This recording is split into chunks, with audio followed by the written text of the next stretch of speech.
रैलियां करके वहाँ वो लगवा चुका हूँ मैं। 10,000 से ज़्यादा पेड़ पौधे लगवाए। और अभी जिस विद्यालय में हूँ ना, उसमें 700 से ज़्यादा पेड़ है। हाँ, कुछ मेरे जो पूर्ववर्ती साथी थे उन्होंने लगाए, लेकिन मैं यहाँ मतलब 11 साल से हूँ, और 11 साल से मैंने ये कभी नहीं सोचा कि भाई इस विद्यालय के लिए मैं क्या ना करूँ, ज़्यादा से ज़्यादा करने का। और आज उसमें मैं गया उस समय की यदि तस्वीर आप देखोगे, आज की तस्वीर देखोगे, तो वो विद्यालय नहीं एक बगीचा ज़्यादा लगता है। इतना मतलब साफ सुथरा, इतना हरा भरा।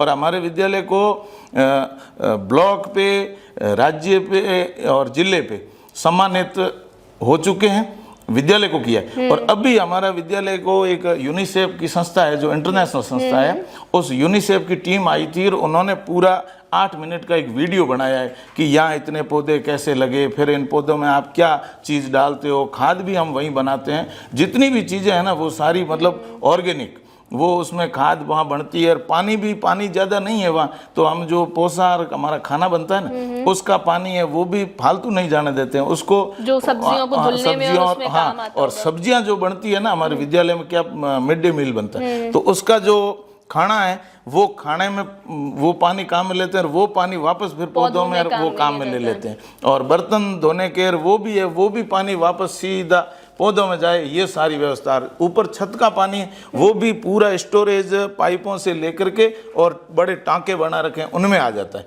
और फिर वो पानी है वापस हम काम में लेते हैं। 700 तरह के जो पौधे हैं ना, उनमें आप नारियल के पौधे वहाँ हैं, नारियल लगता है। यहाँ रेगिस्तान में जो संभव नहीं है वो चीजें भी हमारे वहाँ, हाँ, नारियल साउथ में ज्यादा होता है। हाँ, हमारे यहाँ नारियल लगे हुए हैं, नारियल के बड़े बड़े पेड़ हैं। मैं आपको चित्र भी दिखाऊंगा, बिल्कुल, हम तस्वीर भी बिल्कुल विद्यालय की मैं आपको। और अनार के, आम के, नींबू के, हर प्रकार के औषधीय पौधे भी हैं, और फूलों के, और एकदम इतना सुंदर मतलब 6-7 अलग अलग वो बना रखे हैं।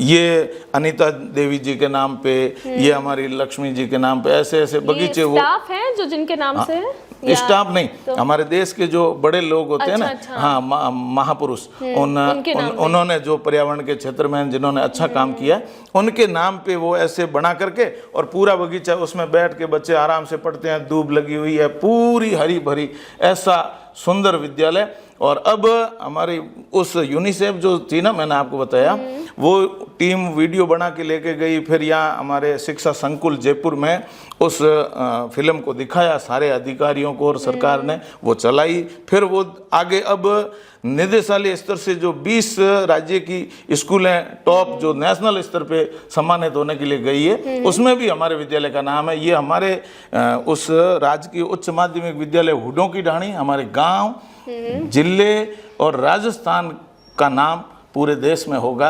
मैं उम्मीद करता हूं कि हमारे विद्यालय का इसमें चयन होगा। ऐसा हरा भरा और स्वच्छ सफाई के बारे में ऐसा विद्यालय है। बिल्कुल सर, हमारी भी शुभकामनाएं हैं कि बिल्कुल चयन हो, और आपका जो ये उत्साह है, इतना आप अच्छा काम कर रहे हैं। क्योंकि जहां हम देख रहे हैं आजकल स्कूल में मिड डे मील्स के नाम पे बच्चों को बिल्कुल भी सही तरह से हम कहेंगे कि उतना मिड डे मील की जो सब्जी बनाते हैं, मिड डे मील की सब्जी भी वहीं उगाते हैं। हाँ, ये बहुत अच्छी बात है कि आप खुद वहीं उगा करके ऑर्गेनिक खाद डाल के, और फिर वो बच्चे काम में लेते हैं। ये बहुत मेहनत करनी पड़ती है, लेकिन सभी लोग सहयोग जब करते हैं ना, तो कोई भी चीज मुश्किल नहीं है। Team work.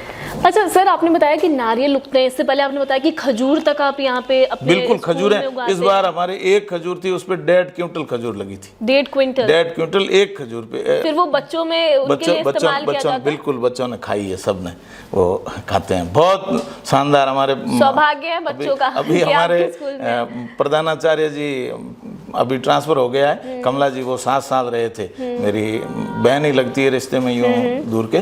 तो उन्होंने मेरा बहुत मतलब हौसला बढ़ाया हर काम में। जो कहा ना, मैडम थोड़ा ये करना है, मैं नए पौधे लाना चाहता हूँ, ये लगाना चाहता हूँ, तो उन्होंने हर समय मेरा सहयोग किया। मैं उनका बहुत बहुत धन्यवाद, आभार करता हूँ। देखिए यही है कि सहयोग भी आपको पूरा मिला और शुरुआत आपने हमेशा की है स्कूल में। मिड डे मील में आप ऑर्गेनिक जो खेती होती है वही इस्तेमाल करते हैं और उसके अलावा जो है आपने कहा कि क्योंकि राजस्थान और पश्चिमी राजस्थान में सबसे बड़ा मुद्दा होता है पानी, क्योंकि पानी बहुत कम होता है और उसको इतनी स्मार्टली उस पानी को पौधों में इस्तेमाल कर देना। क्योंकि हम भी अक्सर अपने घरों में जब सब्जियां धोते हैं तो पानी कहीं ना कहीं सिंक में डाल देते हैं, लेकिन जरूरत है कि इस तरह की सीख ली जाए। हाँ बिल्कुल, सीख लेके और उस पानी का सदुपयोग किया जाए, सबको ये सीखना चाहिए। सर मोटिवेशन कहाँ से आया आपको कि इस तरह की मुझे, क्योंकि आजकल लोग टाइम ही नहीं मिलता है कि अगर आप नौकरी कर रहे हैं, जॉब कर रहे हैं तो सब अपनी जिंदगी में व्यस्त हो जाते हैं, लेकिन आप बच्चों के लिए इतना अच्छा काम कर रहे हैं और इतना अपना समय पढ़ाने के अलावा देते हैं पेड़ पौधों पे, और क्या प्रेरणा रही? ये सारी चीजें मैडम अभावों में जी करके और ऐसे दुखों के दिनों को देखा है कि वास्तव में यदि हमारे बच्चों को अच्छा गाइडेंस नहीं मिला तो फिर ये हमारा वहाँ का जो बाड़मेर, जैसलमेर, ये पश्चिमी राजस्थान है ना, ये बहुत पिछड़ा हुआ एरिया माना जाता था। अभी काफ़ी कुछ अच्छा हुआ है, लेकिन उसमें हमारे को और अभी बहुत कुछ करने की ज़रूरत है। ये हमारी ये सोच है कि भाई सभी लोग हमारे इन विद्यालयों के जो नन्हे मुन्ने बच्चे हैं उनको अच्छे संस्कार दे करके और देश के सुयोग्य नागरिक तैयार हो, जिनसे हमारा देश बहुत आगे बढ़े। ये थीम लेकर के चल रहे हैं, ये मोटिवेशन। हाँ ये बिल्कुल।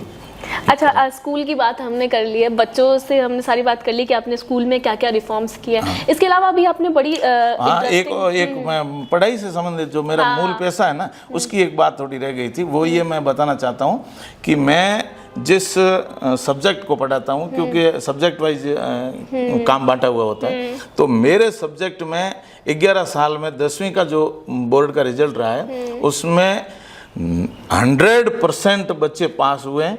और 100% पास ही नहीं हुए, उसमें ये है कि 90% बच्चों के 80 से 100 के बीच में नंबर आए सेकेंडरी बोर्ड में। मतलब फर्स्ट डिवीजन से भी फर्स्ट डिवीजन से भी ज़्यादा, फर्स्ट डिवीजन नहीं, 90, 90 प्लस, 95, 98 और 100 तक मेरे संस्कृत सब्जेक्ट में पढ़ाता हूँ।